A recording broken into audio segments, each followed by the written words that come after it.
Ambassador Velthar of the Corvalli people adjusted his breathing apparatus as the shuttle approached the human vessel.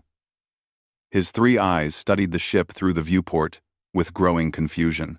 The UNSC Indomitable hung in space like a predator at rest. Its hull was dark gray, almost black, and covered in thick plating that seemed excessive by any standard design. "It looks primitive," commented Commander Drex from the seat beside him. The military analyst tapped his datapad with one thin finger.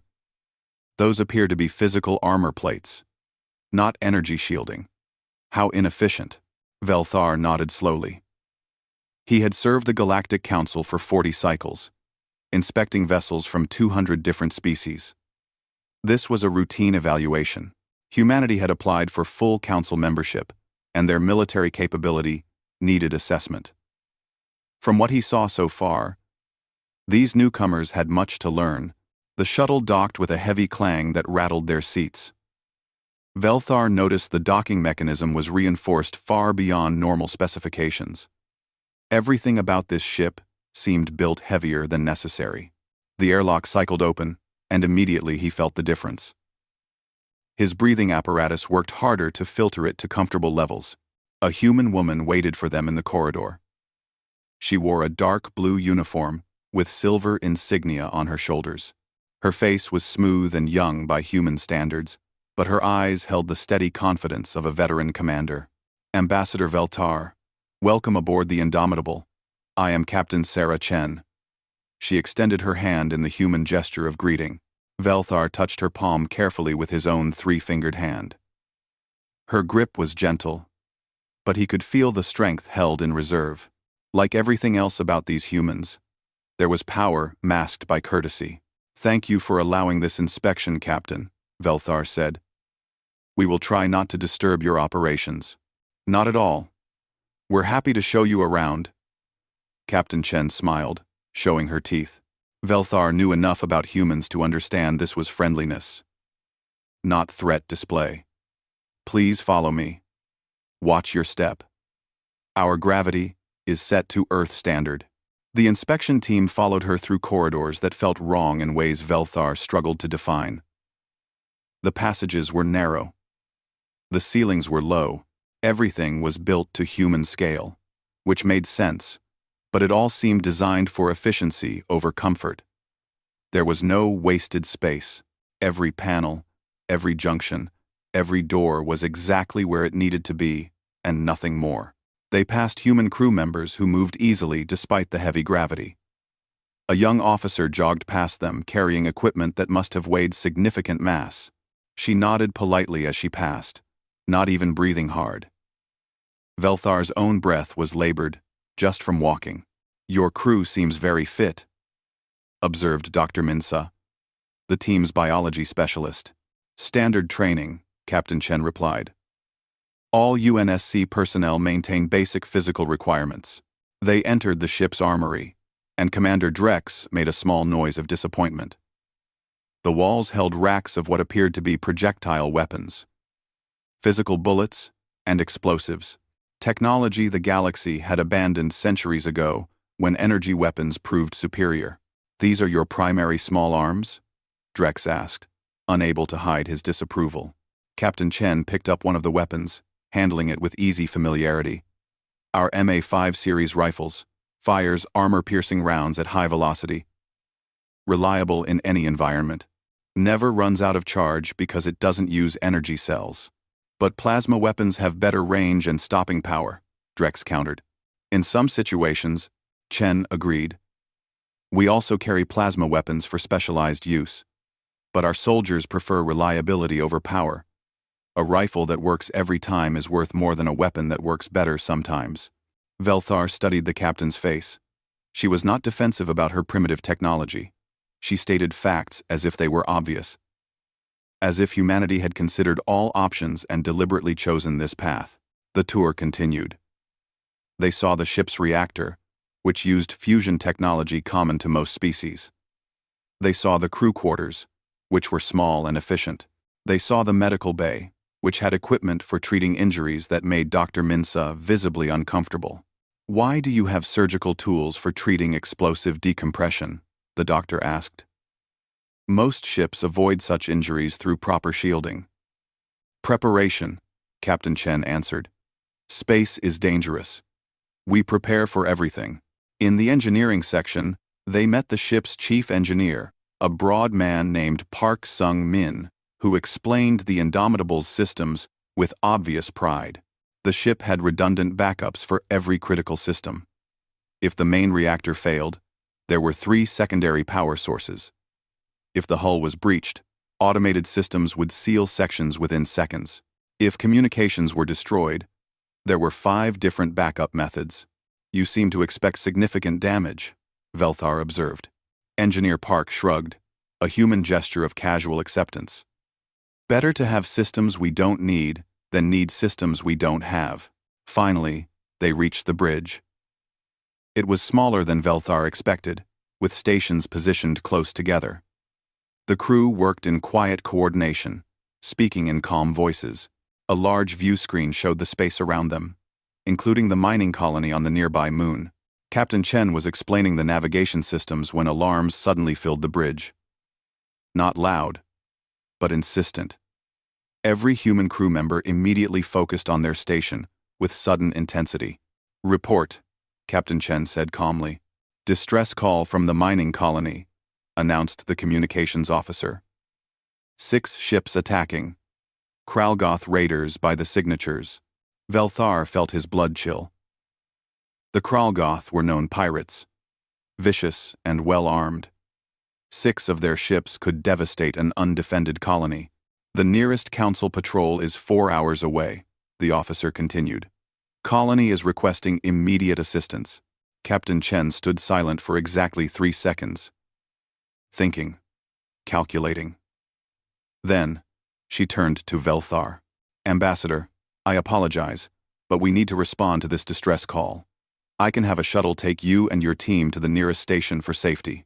Velthar's hearts beat faster. This was an unexpected opportunity. A chance to see these humans in actual combat.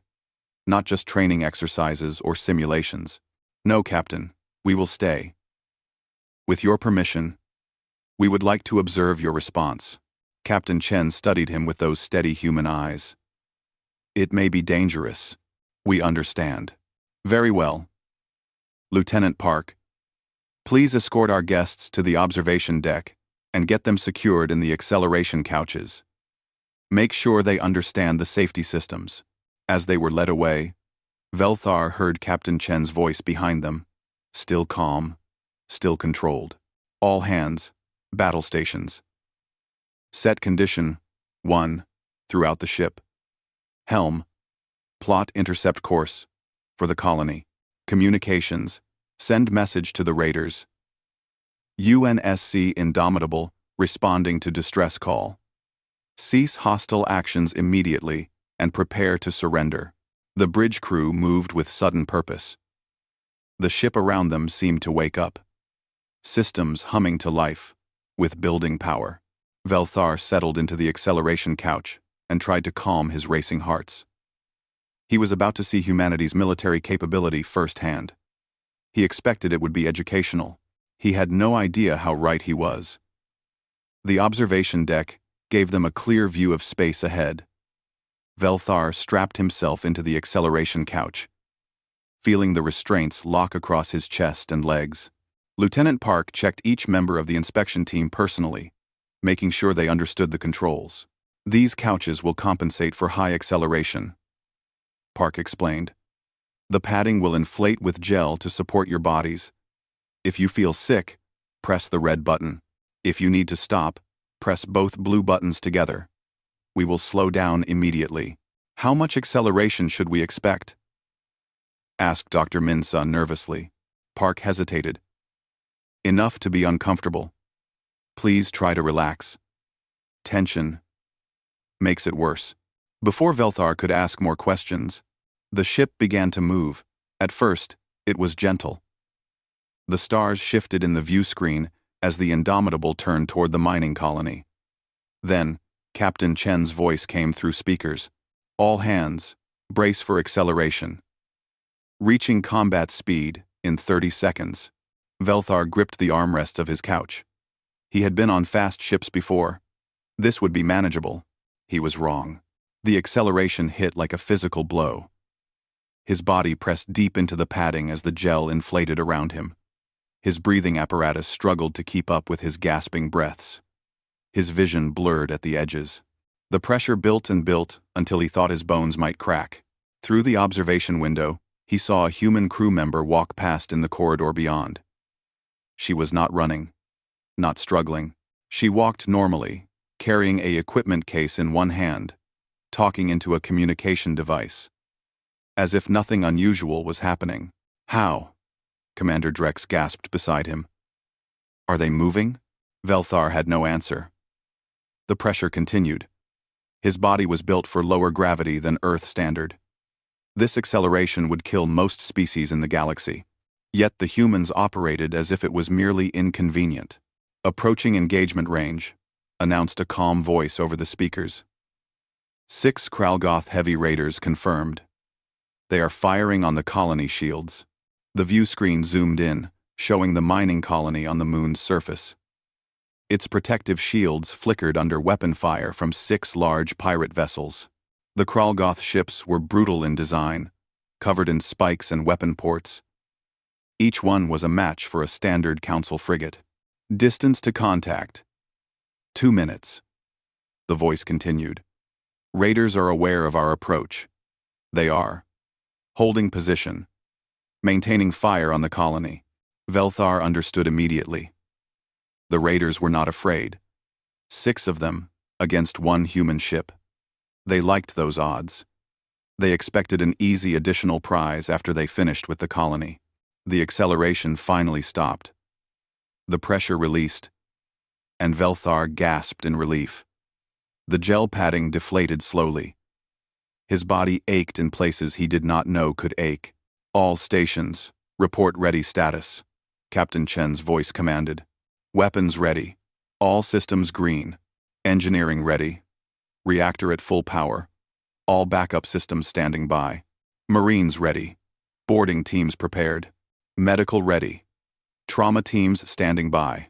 The calm efficiency was striking. No excitement. No fear. Just professionals doing their jobs. Raiders are hailing us, the communications officer reported. Audio only. Let's hear it, Chen said. A rough voice filled the observation deck, speaking in Galactic Common with a thick Krago Goth accent. Human vessel, you are outmatched. Turn away now, and we let you live. This colony is our prize. There was a pause. Then Captain Chen responded, and Velthar heard something in her voice that made his skin prickle. It was still calm. Still professional. But underneath was something hard, as the ship's armor plating. Krago Goth vessels, you are attacking a civilian colony in Council space. Cease fire immediately, and prepare to be boarded. This is your only warning. The Krago Goth's laughter barked through the speakers. One small human ship gives us orders? You are either brave or stupid. We're done talking, Chen said quietly. Cut the channel. All weapons. You are free to engage. Target their weapons and engines. Disable if possible. Destroy if they don't give us a choice. Through the observation window, Velthar saw the weapons systems activate. But they were not what he expected. The energy weapons most species used needed time to charge, visible as building glows on the hull. The Indomitable showed no such signs. Enemy vessels opening fire. The tactical officer announced. Plasma torpedoes inbound. Impact in 20 seconds. All power to forward armor, Chen ordered. Maintain course. Do not evade. Commander Drex made a choking sound. They are not dodging? The Krago Goth torpedoes struck the Indomitable's forward hull in blooms of superheated plasma. The observation deck's filters automatically darkened to protect their eyes from the glare. Velthar waited for the damage reports, the emergency announcements, the panic. Nothing happened. Minor scoring on forward armor plates, the damage control officer reported. No penetration. No structural damage. They are just going to absorb the hits? Dr. Minsa whispered in horror. More torpedoes struck. More plasma washed over the hull. The Indomitable drove forward through the fire like it meant nothing.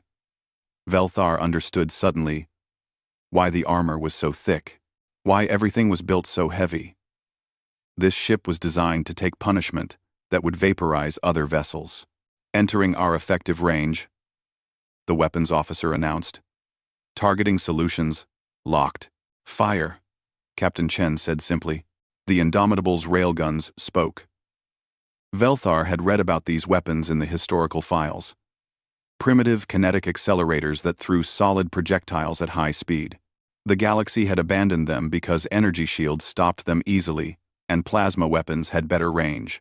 Except the Krago Goth's energy shields did not stop them. The railgun rounds, accelerated to a significant fraction of light speed, simply punched through the shields as if they were not there. Metal slugs struck metal hulls with devastating effect. One Krago Goth raider's weapons array exploded in a chain of secondary detonations. Another's engine section blew apart, sending the ship spinning. What just happened? Commander Drex stared at his datapad in disbelief. Their shields should have stopped those rounds. Energy shields stop energy, Lieutenant Park said quietly from his position by the wall. He had not needed an acceleration couch. They are not designed for solid projectiles at relativistic speeds. Nobody uses those anymore. So nobody shields against them. That is cheating, Drex said weakly. Park smiled. That is tactics. The Krago Goth raiders scattered, finally understanding their danger. But the Indomitable's missiles were already launching. Velthar watched dozens of small rockets stream from the human ship, each one adjusting its course with impossible precision. Are those missiles guided by AI? He asked. That exceeds Council limits on autonomous weapons. No AI, Park answered. Human pilots. Each missile is remotely controlled by a crew member. We are very good at multitasking. 10. On the tactical display, Velthar saw one human operator designated as Lieutenant Kim Ji-woo. According to the readout, this single person was simultaneously controlling 17 missiles, adjusting each one's course to thread through defensive fire and strike specific targets. It should have been impossible for an organic mind. Yet the missiles found their marks with perfect accuracy. A Krago Goth raider tried to run. The Indomitable's railguns tracked it with mechanical precision. 3 shots. The first destroyed its starboard engine. The second destroyed its port engine. The third destroyed its jump drive. The raider went dark, floating helpless in space. 5 raiders disabled. Tactical reported. 1 is still maneuvering.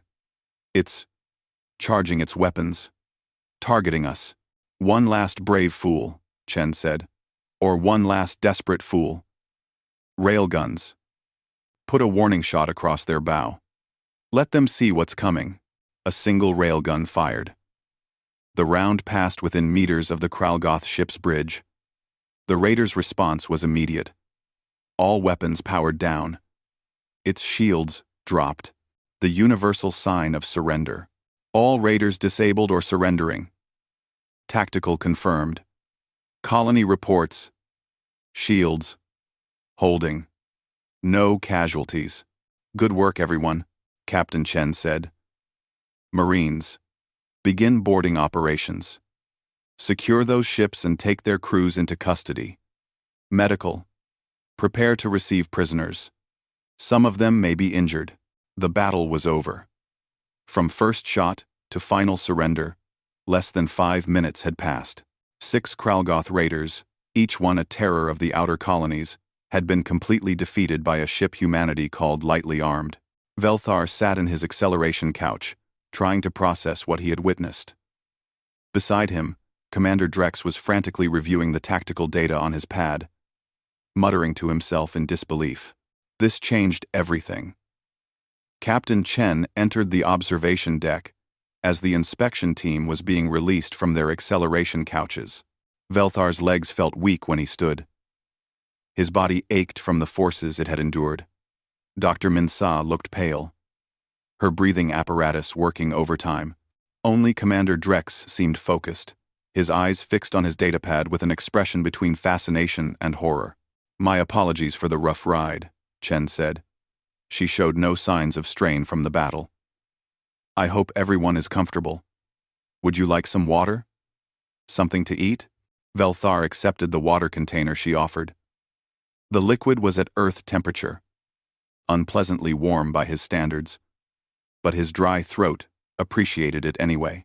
"Captain, I have questions," he said. "Of course.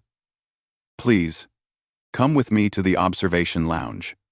You'll have a better view of the marine operations from there." 5. With observation. With Kreets of Ware 5. They followed her to a room with large windows overlooking the disabled Krago Goth ships. Human marines in powered armor were already approaching the raiders in small assault craft. Velthar watched one marine unit land on a raider's hull and immediately begin cutting through the airlock. "You said this is a peacekeeping vessel," Velthar said carefully. "A lightly armed ship." "Yes, that's correct." Chen gestured to seats arranged around a table. The inspection team sat gratefully. Those raiders were heavy combat vessels. Each one carries enough firepower to threaten a colony. "You disabled all 6 in less than 5 minutes. 4 minutes, 37 seconds. Chen corrected gently. "But yes." Commander Drex looked up from his datapad. "Your weapons should not have worked. Energy shields are specifically designed to stop all known threats. Your projectiles are centuries-old technology. They stop all energy threats," Chen agreed. "But shields have to let matter pass through at slow speeds. Otherwise, the ship couldn't interact with anything. Doors, cargo, docking tubes, all would be impossible. So shields are calibrated to stop high-energy particles and waves, but allow slow-moving matter through." "Railgun projectiles are not slow-moving matter," Drex protested. "No, they're very fast-moving matter. But they're still matter, not energy. The shields didn't register them as threats until it was too late. By the time the shield generators tried to compensate, the rounds had already passed through and hit the hull." Chen smiled slightly. "We noticed this weakness during our first encounters with shielded vessels. It seemed worth exploiting. That's..." Drex struggled for words. "That's brilliant. And completely unfair." "War rarely is fair," Chen said. "That's why we try to avoid it when possible. But when combat is necessary, we engage to win quickly, and with minimum casualties on all sides." Dr. Minsa spoke up, her voice still shaky. "The acceleration during your approach. How do you survive it? Most species would have suffered broken bones. At minimum, some would have died. Humans evolved on a high-gravity world," Chen explained. "Earth's gravity is significant. Our bones are dense. Our muscles are strong relative to our size. Our cardiovascular system is built to push blood through our bodies under considerable force. What feels crushing to most species is just uncomfortable to us." "Uncomfortable," Dr. Minsa repeated weakly. "I thought I was dying. I know. And I'm sorry. We tried to minimize the acceleration, but the colony was under active attack. Every second counted." Chen's expression softened. "We prepared the acceleration couches specifically for non-human passengers. They helped, didn't they?" "Yes," Velthar admitted. "Without them, we would not have survived.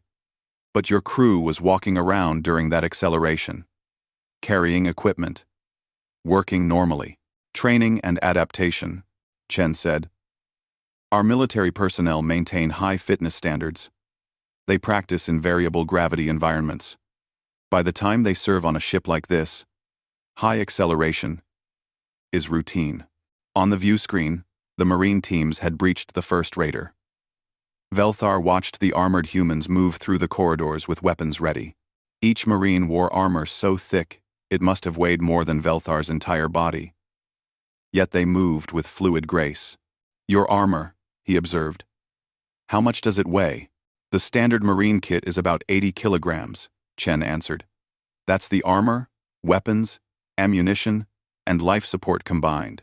80 kilograms. Velthar himself weighed only 45 kilograms. These humans carried nearly twice his body weight in equipment and moved as if it were nothing. The Marines reached the Krago Goth bridge. Through the video feed, Velthar saw the raider crew.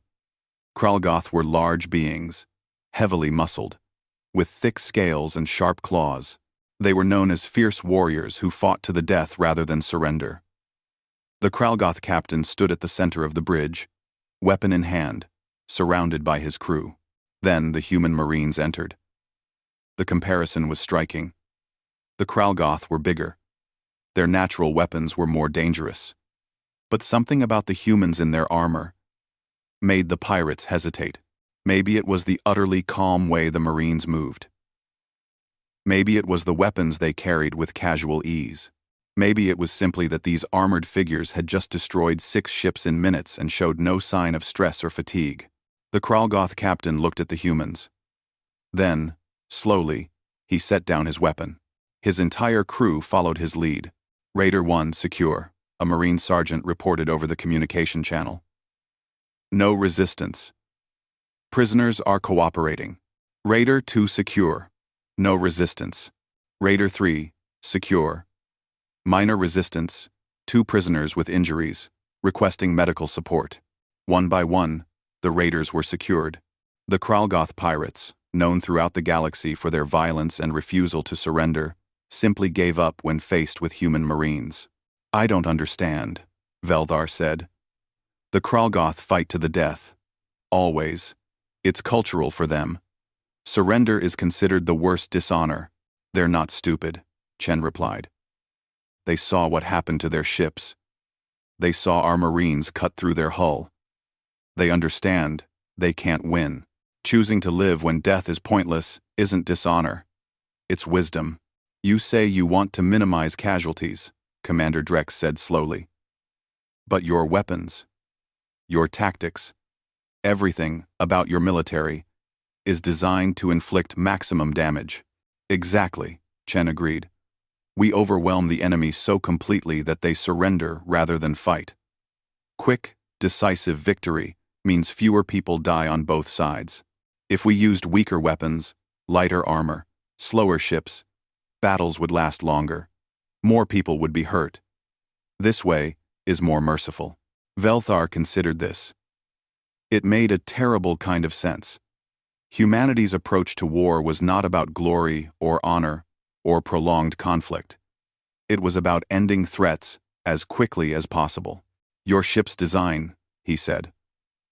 All the redundant systems, the excessive armor, the backup plans for everything. You expect to be damaged. We prepare to be damaged, Chen corrected. Space is dangerous. Combat is unpredictable. Equipment fails. People make mistakes. So we build ships that can survive errors and keep fighting. The Indomitable could lose half her systems and still complete her mission. What is her mission?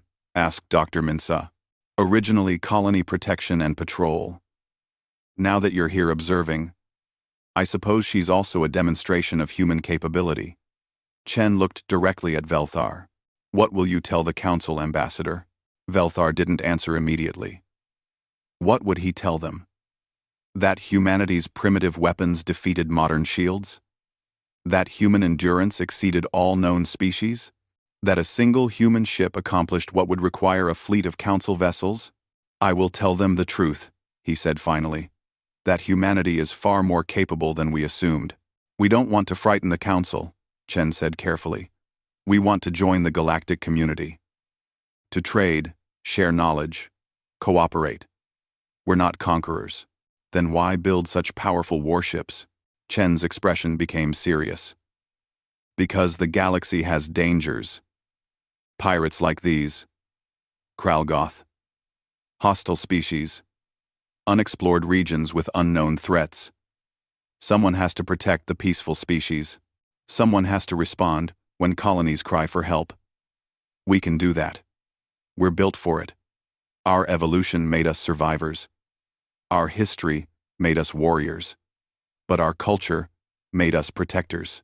She gestured to the view screen, where the mining colony's lights shone on the moon's surface. Those colonists are safe now. They'll repair their shields and go back to mining. They'll never know how close they came to disaster. That's what we want to do. For the galaxy. Keep people safe so they can live their lives in peace. Noble words, Commander Drex said with some skepticism. True words, Chen replied. You can verify them. Review our history. We've fought terrible wars among ourselves. We know the cost. We know what violence does to civilization. That's why we're so good at it now. And that's why we're so careful about using it. The marine operations concluded successfully. All Krago Goth prisoners were secured. The colony sent messages of gratitude. The Indomitable's medical teams treated injured pirates with the same care they would give their own wounded. Velthar watched it all, and felt his understanding of humanity shift. These were not simple primitives who stumbled into space with crude weapons. They were a species that had thought deeply about war and peace. They had chosen their path deliberately. That made them either the greatest allies the Council could ask for, or the most dangerous threat it had ever faced. He suspected they were both. The inspection team remained aboard the Indomitable for 3 more days.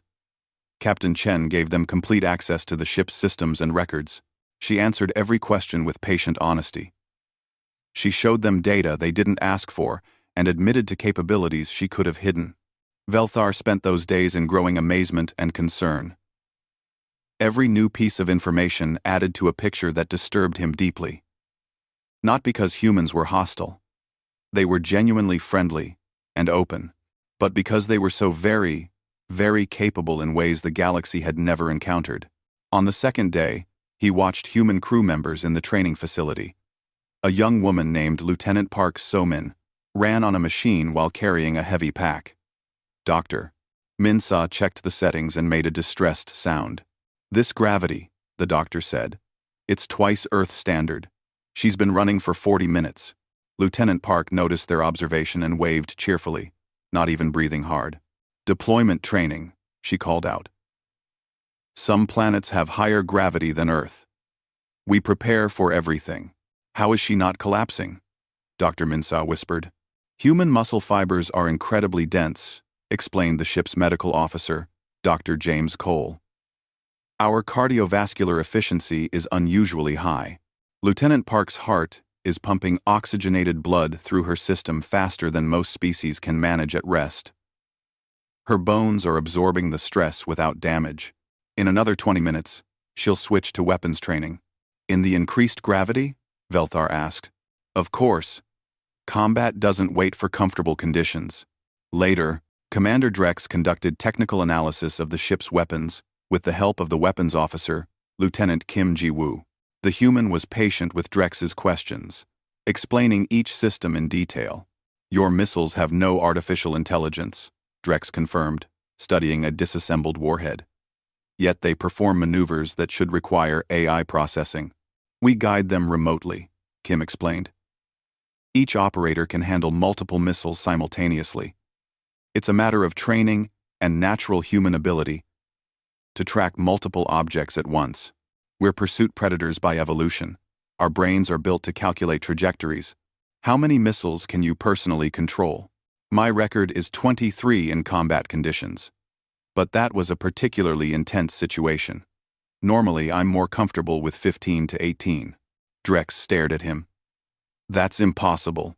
The processing speed required to adjust that many independent flight paths, accounting for enemy countermeasures. Target movement. Friendly fire avoidance. It's beyond organic capability. Kim smiled. It's really not. Humans are very good at multitasking when we're trained. And when lives depend on it, we're capable of even more. Adrenaline helps. It increases our reaction speed and mental processing. Adrenaline? A chemical our bodies produce during stress. It makes us faster, stronger, more focused. Side effects include reduced pain sensation and increased aggression, but we're trained to control those. Your bodies produce a combat enhancement drug naturally? Drex's voice went up in pitch. I suppose you could describe it that way. It's an evolutionary survival mechanism. When our ancestors were being chased by predators, Their bodies would flood with adrenaline to help them fight or run. We still have that response. Dr. Minsa joined the conversation, her curiosity overcoming her nervousness. What kind of predators did your ancestors face? Kim thought for a moment. Well, there were large cats with teeth as long as my hand, pack hunters that could run for hours without tiring, bears that weighed several hundred kilograms, crocodiles that lurked in water, snakes with venom that could kill in minutes. Oh, and other humans. We were often our own worst predators. And you survived all of this? We didn't just survive. We won. Humans are the apex predator on Earth now. Everything else either coexists with us by our choice or avoids us entirely. The doctor made notes on her datapad with shaking hands. On the third day, Velthar asked Captain Chen the question that had been bothering him most. Why are you showing us all of this? You could have hidden your true capabilities. Let us believe you were less advanced. Use that to your advantage later. They were in her ready room, a small office adjacent to the bridge. Chen sat behind her desk, a cup of coffee steaming beside her. She'd offered Velthar the same beverage, but he'd declined after smelling its harsh bitterness. We could have, Chen admitted. But that would be a poor foundation for alliance. The Council needs to understand what humanity brings to the galactic community, both our strengths and our limitations. What limitations? I have seen only strength. We're new to space. Our technology is behind yours in many areas. We don't have faster-than-light communication. Our medical science can't regrow limbs. Our ships are slower at FTL speeds than Council vessels. We have a lot to learn. But your weapons are effective because we thought differently. Because we approached problems from a perspective shaped by our world and our history. That's valuable, yes. But it doesn't make us superior. It makes us different. Velthar considered this. You truly want partnership, not dominance. Yes. Humanity spent thousands of years fighting among ourselves. We built weapons that could destroy our entire planet. We came very close to using them. Several times. We learned, painfully, that cooperation is better than conquest. That shared prosperity is better than victory. We're trying to apply those lessons on a galactic scale. What if the Council rejects your membership? Chen was quiet for a moment. Then we'll be disappointed. But we'll keep trying. We'll prove ourselves, through actions. We'll help where we can, protect those who need protection, and eventually earn the trust we're asking for. And if you're attacked? If someone sees your capabilities as a threat and strikes first? Then we'll defend ourselves. Chen's expression hardened slightly. We're peaceful. Ambassador. We're not passive. We will not start wars. But we will absolutely finish them. That's another lesson our history taught us. Later that evening, Velthar called his team together in their assigned quarters. The room was built for human comfort, which meant it was too warm and too heavy for the aliens. But they endured. What have we learned? Velthar asked. Dr. Minsa spoke first. Humanity is a death world species. I've reviewed their planet's data. Earth is classified as a Class 9 hazard world. Dangerous gravity, aggressive microbial life, extreme weather, active tectonics, high oxygen content. Only the most specialized species can survive there without protection. Humans evolved there. It made them incredibly resilient. Their military capability exceeds any single species in the Council. Commander Drex added. Their tactics are unconventional, but devastatingly effective. Their personnel are trained to a standard that would be considered elite special forces in any other military, and this is their regular crew. This is normal for them. Their culture confuses me, admitted Minsa. They're warriors, but they value peace. They're powerful, but they seek partnership. They could take what they want by force, but they ask politely instead. It's not confusion. Velthar said slowly. It's maturity. They've been through the fire. They've made mistakes and learned from them. They're offering the galaxy the benefit of their experience. So what will you tell the Council? Drex asked. Velthar looked at the data on his personal pad. Combat footage, technical specifications, medical reports, all of it painted a picture of a species that shouldn't exist. Too strong, too resilient, too skilled at war. And yet also strangely kind, protective, cooperative. I will tell them the truth, he said. All of it. And then I will make a recommendation that will probably get me removed from my position. What recommendation? Minsa asked nervously. That we not only accept humanity as council members, but that we immediately offer them command of council peacekeeping forces. The room went silent. You're right, Drex said finally. They'll probably remove you from your position. That's an insane suggestion. Is it? The council has been trying to manage piracy in the outer colonies for decades. We've lost hundreds of ships and thousands of lives. The Krago Goth alone have attacked 17 colonies this year. How many did the humans stop? 6 ships, 1 battle. Exactly. And they did it with 1 frigate in less than 5 minutes. Imagine what a fleet of human ships could accomplish. Imagine human marines protecting our colonies. Imagine human tactics applied to the problems we've been failing to solve. Imagine human weapons turned against the Council, Minsa said quietly. They won't be, Velthar said with surprising certainty. I've watched these humans for 3 days.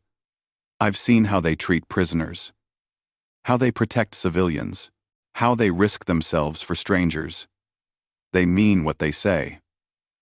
You're trusting them based on 3 days of observation? No, I'm trusting them based on what I've seen them do when they didn't know I was watching. The crew members, who help each other without being asked. The engineers who build in extra safety systems they'll probably never need. The Marines who checked on injured pirates before celebrating their victory. The captain who apologized for the rough acceleration even though we volunteered to stay aboard. Velthar stood, his decision made. The galaxy has dangers. We need guardians. Humanity is offering to be those guardians. I believe we should accept their offer. The Council will debate this for months, Drex said. Then I'd better write a very convincing report, Velthar replied. We leave tomorrow. I suggest we all prepare our recommendations. The Council will want to hear from each of us. That night, Velthar looked out at the stars from his quarters and wondered what the galaxy would look like with humans helping to protect it. He suspected it would be safer. He hoped he was right. The Grand Council chamber on Calith Prime could hold representatives from all 200 member species. Today, it was completely full. Word had spread that Ambassador Velthar's report on humanity would be significant. Nobody wanted to miss it. Velthar stood at the central podium, feeling the weight of 400 eyes from 100 different species watching him. His hands trembled slightly as he activated the holographic display. He had spent 4 weeks writing this report, deleting it, starting over, trying to find words that would convey what he had witnessed without sounding like he had lost his mind. Honored council members, he began. I have completed my inspection of humanity's military vessel, the UNSC Indomitable. My report is available in full detail, but I will summarize the key findings. The chamber settled into attentive silence.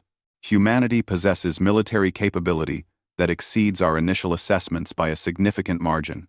Their weapons technology, while appearing primitive, is specifically designed to counter modern galactic defenses.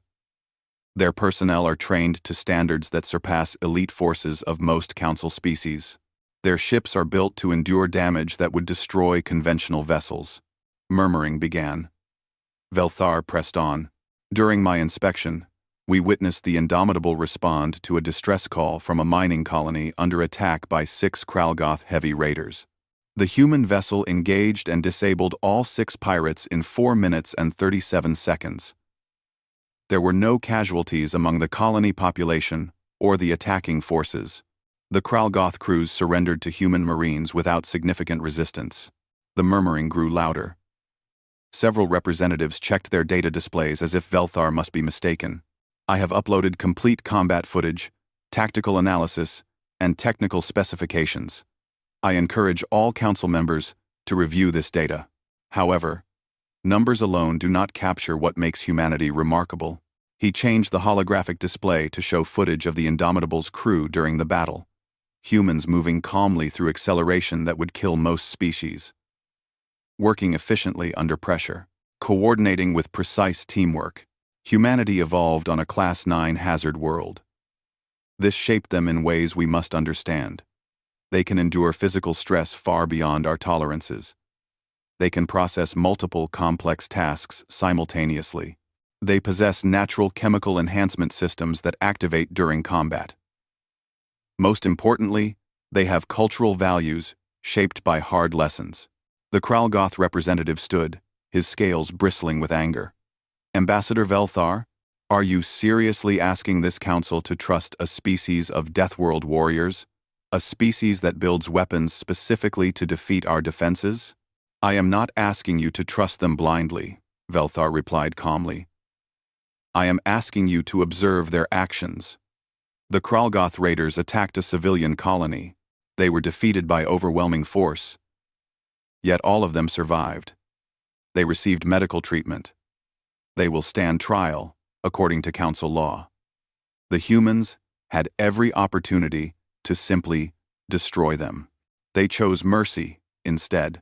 Mercy from a position of strength means nothing, another representative called out. It's easy to be kind when you've already won. Then consider this, Velthar said. Earth has had nuclear weapons for over 200 years. Weapons capable of destroying their entire civilization. They came close to using them several times during their wars. But they didn't. They chose to step back from the edge. They chose cooperation over destruction. That choice came from a position of strength, too. They could have tried to conquer each other. But they decided to work together instead. He showed new footage of human crew members interacting with the inspection team, Lieutenant Park helping Dr. Minsa with her breathing apparatus. Captain Chen patiently explaining systems to Commander Drex. Marines treating injured Krago Goth pirates with care. These are not conquerors. They are protectors. They have offered to serve the Council's peacekeeping efforts. I believe we should accept that offer. The chamber erupted in noise, representatives arguing with each other, some shouting support, others voicing opposition. The council speaker had to use the sound dampeners to restore order. Ambassador Velthar, the speaker said, once quiet returned. You are proposing we give military authority to a species we barely know. A species with overwhelming combat capability. You must understand our concerns. I do understand, Velthar replied. Which is why I propose we start small. Grant humanity full council membership. Offer them peacekeeping contracts for the outer colonies, where piracy is worst. Monitor their performance. If they prove trustworthy, expand their role. If they prove otherwise, we revoke their contracts. Let their actions speak for them. And if they refuse to give up power once they have it, asked a Corvalli council member, one of Velthar's own people, then we will deal with that situation. But I spent 3 days watching humans work. I saw nothing that suggests they want power for its own sake. They want purpose. They want to contribute. They want to protect people who can't protect themselves. That's what their entire military culture is built around. Act 2. Dr. Minsa stepped forward. She had been given permission to address the council as part of the inspection team. If I may speak, she said nervously. I was terrified of humans at first. Their strength, their endurance, their capacity for violence. But I watched them care for prisoners. I watched them apologize for making us uncomfortable. I watched them build their entire ship around the idea of preserving life, not just taking it. They are warriors, yes. But they are gentle warriors. That combination is rare. It might be exactly what the galaxy needs. Commander Drex spoke next. From a tactical perspective, humanity offers capabilities no other species can match. Their resistance to physical stress means they can operate in environments deadly to us. Their weapon systems bypass modern defenses. Their personnel can multitask beyond our abilities. Ignoring this advantage because we're afraid would be foolish. Better to have them as allies than remain ignorant of their potential. The debate continued for hours. Some representatives remained convinced humanity was too dangerous. Others saw the opportunity. A few had already suffered from piracy and desperately wanted better protection for their colonies. Finally, the council speaker called for a vote on Velthar's proposal. The chamber fell silent as the votes were tallied. Green lights for approval. Red lights for rejection. The holographic display showed the count rising. It was close. Very close. But the green lights slowly outnumbered the red. The motion passes, the council speaker announced. Humanity is granted full council membership. Effective immediately. They are authorized to engage in peacekeeping operations in designated outer colony regions. Their performance will be reviewed annually. Ambassador Velthar, you will personally oversee the integration process. Velthar felt relief wash over him. He had gambled his reputation on this. He had advocated for a species most of the galaxy barely knew. Now he would see if his faith was justified. 3 months later, Velthar stood on Earth for the first time. The gravity made him tired just standing still. The air was thick and humid. The sun was bright enough to hurt his eyes even through filters. But the humans had been gracious hosts, providing him with assistance and making accommodations for his comfort. He was attending the commissioning ceremony for humanity's first official council peacekeeping fleet. 40 vessels, all built to the same standards as the Indomitable. The ships hung in orbit above Earth, their dark hulls gleaming in the sunlight. Captain Sarah Chen, now Admiral Sarah Chen, stood at the podium addressing the assembled crowd. She wore a formal uniform, dark blue with silver details. Her speech was brief and direct. Today, humanity accepts the honor and responsibility of serving as peacekeepers for the Galactic Council. We understand the trust being placed in us. We understand the doubts some species still have. We will prove ourselves through action, not words. We will protect those who cannot protect themselves. We will respond when help is called. We will be the guardians the galaxy needs. The human crowd applauded. Velthar noticed they didn't cheer wildly or celebrate with excessive enthusiasm. They applauded respectfully, seriously. They understood the weight of what they were accepting. Later, at a diplomatic reception, "Thank you," she said simply. "I know you took a risk recommending us. I hope I made the right choice," Velthar admitted. "So do we. We won't let you down. I believe you. But I'm curious about something. Why did you agree to this? You could have rejected the Council's offer. Remained independent. Why put yourselves under our authority?" Chen considered the question. "Because we've learned that cooperation is better than isolation. Because protecting people is what we're good at. And the galaxy has people who need protecting. Because joining something bigger than ourselves gives our military purpose beyond just defending Earth. Our soldiers want to serve. This gives them a chance to serve in a way that matters." She looked up at the stars visible through the reception hall's dome. "We spent so long fighting each other on Earth. Wars over territory, resources, ideology. So much waste. So many lives lost. When we reached space, we promised ourselves we'd be better. We'd use our strength to protect, not conquer. This is our chance to keep that promise." Velthar followed her gaze to the stars. "The galaxy has many dangers. Pirates, hostile species, unexplored regions with unknown threats. Are you ready for all of that? Probably not," Chen admitted with a slight smile. "But we'll adapt. That's what humans do best. We survive. We learn. We overcome. And now we'll do it for the entire galaxy, not just ourselves." In the following months, human peacekeeping forces deployed across the outer colonies. Piracy rates dropped dramatically. The Krago Goth raiders, who had terrorized settlements for years, suddenly stopped their attacks. Word spread quickly. The humans were protecting the colonies now, and the humans did not lose battles. Velthar received reports of successful operations. Human ships responding to distress calls within hours instead of days. Human marines securing dangerous situations with minimal casualties. Human diplomats negotiating peaceful solutions before violence began. He also received reports of something unexpected. Human crew members helping colonists with non-military problems. Engineers fixing broken equipment. Medical officers treating sick civilians. Marines playing with local children. The humans weren't just protecting the colonies. They were becoming part of the communities. One report particularly caught his attention. A human patrol ship had discovered a colony ship full of refugees from a war zone.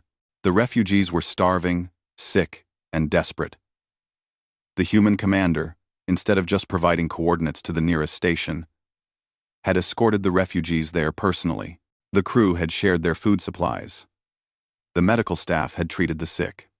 When they arrived at the station, the human commander had contacted the local government and arranged temporary housing for the refugees, then donated a month's worth of the ship's discretionary supplies to help them get established. It went far beyond the peacekeeping mandate. It was simple kindness.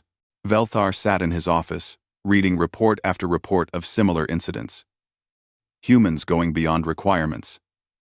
Helping because they could, not because they had to. He drafted his annual review of humanity's performance for the Council. The conclusion was clear. Humanity had not just met expectations. They had exceeded them in every measurable way. Piracy was down. Response times were faster. Casualties were lower. And the outer colonies, previously neglected and vulnerable, now felt safe. The review ended with a new recommendation. Expand humanity's peacekeeping authority. Give them more ships, more resources, more responsibility. He suspected the Council would approve. Even the skeptics had to admit the results spoke for themselves.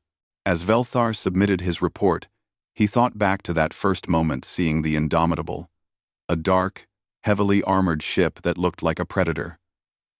He'd been right to be concerned. But most importantly, he'd been right to trust that humanity's strength could be in service of something good. The galaxy had found its guardians, and the guardians had found their purpose. All because he'd taken a chance on a species that halted moving Krago Goth raiders with nothing but determination, skill, and the willingness to protect those who couldn't protect themselves. It had been the right choice.